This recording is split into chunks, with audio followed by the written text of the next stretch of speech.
కూడా ZPTC MPTC elections కోసం రెడీగా వేచి చూస్తూ ఉన్నారు. మళ్ళీ మొదటి కానీ స్టార్ట్ చేద్దామని. సో ఏంటి వీళ్ళ పరిస్థితి ఎలా ఉండబోతుంది ఏంటనేది ఫైనల్. రవి యోగం ఉంటే తన్నుకుంటూ వస్తాయి, యోగం ఉంటే తన్నుకుంటూ వస్తాయి. కానీ ఇక్కడ రిజర్వేషన్ పరంగా ఏదైతే ఉందో మొదటి నుంచి సమైక్య ఆంధ్ర తెలుగు రాష్ట్రాలలో బీసీలకు అన్యాయం జరుగుతున్నది. విన్నారా? 1947 నుంచి ఇప్పటి వరకు 18 మంది ముఖ్యమంత్రులు పనిచేసారు. 18 మందిలో 2 బ్రాహ్మణ్స్, 3 కమ్మాలు, 1 వైశ్య, 2 వెల్మాలు, 1 ఎస్సీ, 9 మంది రెడ్డిలు. వీళ్ళే రాజ్యమే లేదు. బీసీలకు ఒకడు డిప్యూటీ సీఎం చేసిన ఎవరు చెవిటి జగన్నాథరావు అని మెదక్ నిజామాబాద్ నర్సాపూర్ కాన్స్టిట్యూన్సీ ఆయన ఒకసారి ఉప ముఖ్యమంత్రిగా పనిచేసాడు. తర్వాత బీసీలను ఎక్కడ కూడా వీళ్ళు ఆదరించింది లేదు, వాళ్ళకు అధికారం ఇచ్చింది లేదు. పిసిసి ప్రెసిడెంట్కి మటుకు డి శ్రీనివాస్ చేశారు. తర్వాత ఇప్పుడు మహేష్ కుమార్ గౌడ్ ఇంకెవరో ఉండొచ్చు.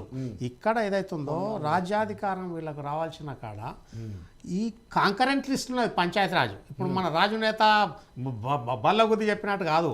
వాళ్ళు అనుకుంటే ఇప్పుడు అధికారం వాళ్ళ చేతులు ఉంది, బీజేపీ చేతిలో. పార్లమెంట్ పెట్టి ఏదైతే ఉందో సమగ్రంగా బీసీలకు న్యాయం చేయాలంటే చేయొచ్చు. ఒక ప్రధానమంత్రి అదే ప్రధానమంత్రి 3వ టర్మ్ వచ్చిన ఒక బీసీ ప్రధానమంత్రి బీసీలకు న్యాయం చేయాలనుకుంటే పార్లమెంట్లో బిల్ పెట్టి చేయవచ్చు. ఇక్కడ ఏదైతే ఉందో వాళ్ళు అదే 33% ఉమెన్ కోటా రిజర్వేషన్లో వాళ్ళు బిల్ పాస్ చేశారు కదా. అదే రకంగా ఇక్కడ బీసీలకు ఏదైతే ఉందో మొదటి నుంచి అన్యాయం జరుగుతుంది. కాకపోతే బీసీలలో చాలా కులాలు ఉండి వాళ్ళ మధ్యన ఆ సఖ్యత లేదు, ఐకమత్యం ఉండదు. ఎండ్రికాయ ఒకటి మీదకి ఎక్కితే ఒకటి కింది గుంజినట్టు వీళ్ళ దాంట్లో కూడా ఒకటి ఉంటుంది. అదొకటి. ఇంతమంది ఎమ్మెల్యేలు ఏమున్నా మళ్ళీ వీళ్ళు డిమాండ్ ఎప్పుడైనా చేస్తున్నారా అంటే అది లేదు. ఇక్కడ వీళ్ళు ఏంటంటే ఖాళీ సైలెంట్. ఇకపోతే ముస్లిం రిజర్వేషన్ అన్న దాని మీద వాళ్ళు ఏదైతే ఉందో ముస్లిము అందరూ ముస్లింలా లేదు. 90% ముస్లిమ్స్ పేదవర్గాలే ఉన్నారు. 90% జనాభా పేదవర్గాలే ఉన్నారు. అందులో లద్దాఫీ విన్నారా, ఫకీరు, బుడుబుక్కల, దూదేకుల వీళ్ళు 4 కమ్యూనిటీలు ఊర్లలో ఉండేటోళ్ళు. వాళ్ళు అడకతిన పరిస్థితులు ఉంటారు పాపం వాళ్ళు. దూదేకులు అంటే పరుపులు పెట్టేటోళ్ళు కదా, దూదిని ఏకి వాళ్ళు పరుపులు పెట్టి చేసేటోళ్ళు. ఇటువంటి వాళ్ళ మీద వాళ్ళని కూడా విస్మరించడానికి లేదు. వాళ్ళని కూడా మనకు స్వతంత్రం వచ్చినప్పుడు స్వతంత్ర పోరాటంలో ఫ్రంట్ రన్నర్స్ ముస్లింసే. మళ్ళా ఛత్రపతి శివాజీ సైన్యాధిపతి ముస్లిము, ఝాన్సీ లక్ష్మీబాయి సైన్యాధిపతి ముస్లిము, మహారాణా ప్రతాప్ సింగ్ సైన్యాధిపతి ముస్లిము. వాళ్ళని తీసేయడానికి లేదు. నమ్మకం ఉన్న దాంట్లో ప్రాణానికి కూడా వాళ్ళు వెనకాడని పరిస్థితులు ఉన్నారు. వాళ్ళకు కూడా ఏదైతే ఉందో ఎవరు కుండేడు పాలల్లో కడివేడు పాలల్లో ఒక చుక్క విషంలాగా 10% మంది ఫెనాటిక్ వాళ్ళు తప్పి వాళ్ళను మతాన్ని ఏదైతే ఉందో బదనాం చేస్తున్నారు. ఆ 10 మందితోనే ఉంది ప్రమాదం. 10 మందితోనే ఉన్న దాని ప్రకారం ఏదో 10 మంది కోసం ఏదైతే ఉందో వీళ్ళని బలిపశువులు చేయకూడదు. ఇక్కడ కాంగ్రెస్ బీసీ సర్వే చేసినంత మాత్రం తప్పులేదు, చేసారు. మొత్తానికి ఏదైతే ఉందో జనాభా ప్రాతిపదిక తెలిసిపోతుంది. కాకపోతే ఇది కూడా నేషనల్గా వీళ్ళు ఆధార్ కార్డు పెట్టాల్సినప్పుడు కాంగ్రెస్ 77 ఏళ్ళ నుంచి ఉన్నది. అప్పటి నుంచి గడ్డి వీకిందా గాడిదలా కాసిందా చెయ్యొచ్చు కదా. వాళ్ళు చిత్తశుద్ధి ఎక్కడ ఉన్నది? గరీబీ ఆటావు కాదు. ఈ 15 ఏళ్ళు అంటే వీళ్ళు ఉన్నారు. 55 వాళ్ళు ఉన్నారు. గరీబీ ఆటావు అంటే కాదు, గరీబ్ కు అటాదియే, గరీబ్ కు అటాదియే. అరే 77 ఏళ్ళు అయింది, 77 ఏళ్ళు గరీబ్ ఆటావు అంటే గరీబ్ వాళ్ళు పంపించి గరీబ్ కాదు. గరీబ్ పాపము ఇవాళ 77 సంవత్సరాలైనా ఇప్పటికి కూడా రాజస్థాన్ అడకతింటోళ్ళు వచ్చి ఇదే మన పక్కకు 100 మీటర్ల దూరంలో ఉన్న జూబ్లీహిల్స్ చెక్ పోస్ట్లా అడ్డమైన ఏమైనా అమ్ముకొని భిక్షాటన చేసి చిన్న పిల్లలు సంకలు పెట్టుకొని అరే బీజేపీకి కనిపిస్తలేదా? వాళ్ళకు కూడా చూడాలి కదా. నువ్వు ఇంత అభివృద్ధి 5 ట్రిలియన్ ఎకానమీ ఏదొచ్చినా కూడా ఇలా దరిద్రంగా ఇంకా జనాలు ఆవాసం లేదు, వాళ్ళకు విద్య లేదు, వైద్యం లేదు, ఉపాధి లేదు. ఇవన్నీ ఎక్కడ ఉన్నది? బీజేపీ కూడా మోడీ కష్టపడ్డట్టు మిగతా 27 మంది బీసీలు ఉన్నది వాళ్ళు కూడా ఉండాలి కదా. మోడీ అంతా స్పీడ్లో మిగతున్నారా? ఇకపోతే ఇక్కడ రేవంత్ రెడ్డి మన బట్టలు చెప్పుకొని చెప్తున్నాడు యాదగిరి. ఎవడు అవి ఫలాలు ఆశించేటోడు ఎవడు కూడా కాంగ్రెస్ కోటేయలే. వాళ్ళకి వచ్చిన 39లో 15 ఓట్లు ముస్లింసే, మిగతా అంతా మిడిల్ క్లాస్ యూత్. వాళ్ళు వచ్చి యాదగిరి ఇలా బట్టలు చెప్పుకొని చెప్తారు. ఎక్కడ అది? వాళ్ళ 37 ఓట్లు లబ్ధిదారులు మీకే ఓటేసారు. వాళ్ళు కూడా మళ్ళీ మన పార్లమెంట్ లో చేయించారు కదా. మీకు 8 డిపాజిట్ రాలేదు.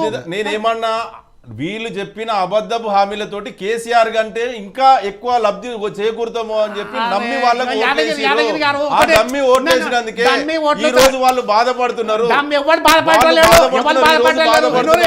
రేపు వచ్చే స్థానిక సంస్థల ఎన్నికల తర్వాత మళ్ళీ బాధపడ్డోళ్ళు ఎవరు లేరు. 50,000 ఉద్యోగాలు ఇచ్చారు.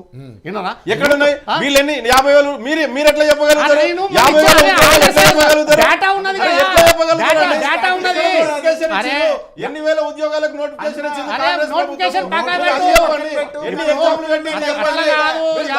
వాళ్ళు ఇచ్చింది 15,000 ఉద్యోగాలు.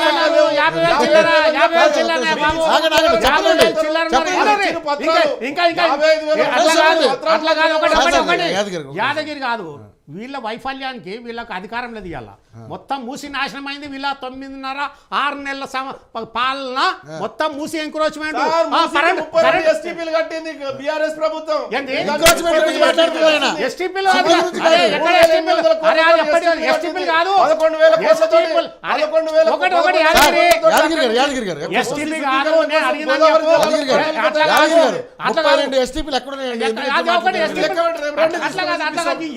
పక్కకు పెట్టు. రేపు చెప్పని 1,50,000 కోట్లు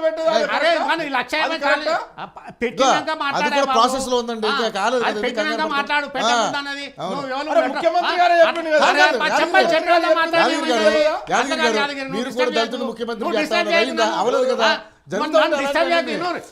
నేనేమంటున్నా, రేపు వాయనాడు గతి వస్తే ఏమైతే, ఖమ్మం గతి ఏంది, వరంగల్ గతి ఏంది, ఎవరు సంకనాక్తారు? 1908 నాడు 2,000 మంది చచ్చిపోతే 150 మంది ఉస్మానియా హాస్పిటల్ ఎదురుగా ఇప్పుడు చింత చెట్టు మీద ఎక్కి బతికిన వాళ్ళు ఉన్నారు. రేపు ఫ్లడ్స్ వస్తే అప్పుడే ఉస్మాన్ సాగర్, ఇమాజ్ సాగర్ ఇవన్నీ కట్టింది వాళ్ళు. నిజాం పీరియడ్లో కాకపోతే మెట్రో రైలు మీరేసిందా? ఔటర్ రింగ్ రోడ్ మీరేసిందా? ఇవన్నీ అన్నీ ఉన్నాయి, చెప్పుకోవడానికి మస్తు ఉండొచ్చు. 9 సంవత్సరాల అభివృద్ధి నిరంతరంగా జరుగుతుంది. నేను చేసిన బట్టలు చెప్పుకుంటూ కాదు. 9 సంవత్సరాల 6 నెలల్లో మీరు మూసిలో ఎన్ని కనెక్షన్లు ఇచ్చారు, ఎలక్ట్రిసిటీ ఎన్ని నల్ల కనెక్షన్లు ఇచ్చారు, ఎన్ని రోడ్లు వేసిర్రు, ఎంత అమౌంట్ పెట్టిరు, యమునా పుస్తకం అనుకున్నారు. అధికారుల మీద వాళ్ళ మీద చర్య తీసుకోవాలి. ఇప్పుడు వీళ్ళు చేసింది ఇప్పుడు ఏంటంటే ఒకటి తాగేటోడు ఒకడు, తాళ్ళ పని కట్టోడు, పబ్లిక్ అన్న దాని మీద ఏదైతే ఉందో వీళ్ళు ఎన్ని చెప్పుకున్నా ఏదున్నా వాళ్ళు స్వయంకృతాపరాధం. ఇప్పుడు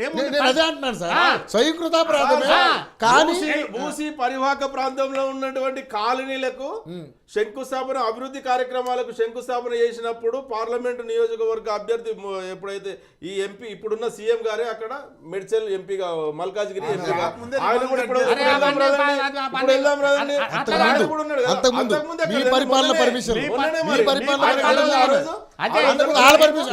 కూడా ఇంకొకటి చెప్పని డిస్టర్బ్ చేయకూరి నేత ఆగు మన రాదు. ఇప్పుడు వీళ్ళు ఎన్ని అనుకున్నా ఏం చేసినా వాళ్ళ స్వయంకృతాపరాధాలు చాలా ఉన్నాయి. అది వాళ్ళు పబ్లిక్ అందరూ గ్రహిస్తున్నారు. ఎంతసేపు వాళ్ళు అడుగుతారు, వీళ్ళు అడుగుతారు. ఎవడా అడిగేటోడు నీ 37 మందిలో వచ్చి అడిగేటోడు ఓటేసినాడు కాదు కదా.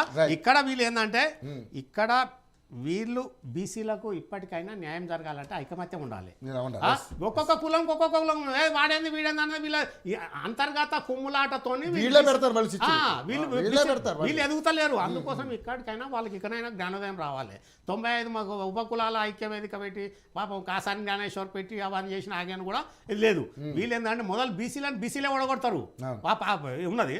ఇక్కడ వీళ్ళు బీసీలు వచ్చినా ఇప్పుడు బీసీలు రావాలంటే ఒకటే వాళ్ళ ఊర్లలో అయ్యాల బీసీలో డామినేషన్ ఉన్నది. గౌడ్స్ కానీ, మున్నూరు కాపులు కానీ, యాదవులు కానీ వీళ్ళు ఉన్నారు కదా. ఊర్లలో మంచి పని చేసిన అనుకో బీసీలను ఆదరిస్తారు, తీసి అవతల పారేయారు. రిజర్వేషన్ పరంగా ఏది వచ్చినా ఏమొచ్చినా ఇప్పుడు ఓవరాల్గా రూలింగ్ పార్టీకే మొగ్గు చూపుతారు తప్ప ఇంకా వీళ్ళు బీఆర్ఎస్ ఏమున్నా ఎస్టీపీలు అయినా, బోస్టీపీలు అయినా, హైడ్రా అయినా, ఇదైనా అదైనా. హైడ్రాతో ఎంత నాశనం అయింది? హైదరాబాద్లో 10% కాదు, అది అంతా ఉన్నది. దాని మీద చూడాలి కదా. అదొకటి 29,000 కోట్లు తీర్పు 29,000 కోట్ల జడ్జిమెంట్లు హైకోర్టు, సుప్రీంకోర్టు అన్ని కలిపి ఎక్కడ చేరుకుంటాలు ఉంటే ఏమున్నా తీసి సమూలంగా తీసేయమని చెప్పినాక మొన్న హైకోర్టు కూడా హైడ్రాకు క్లీన్ చిట్ ఇచ్చింది. దాని మీద మళ్ళీ హైడ్రా గురించి వీళ్ళందరూ కాదు. గవర్నమెంట్ మీరు అడగాలి, ప్రతిపక్షంలో మీరు అడగాలి. చెప్పాలనుకున్నారు చెప్పండి ఫైనల్ గా.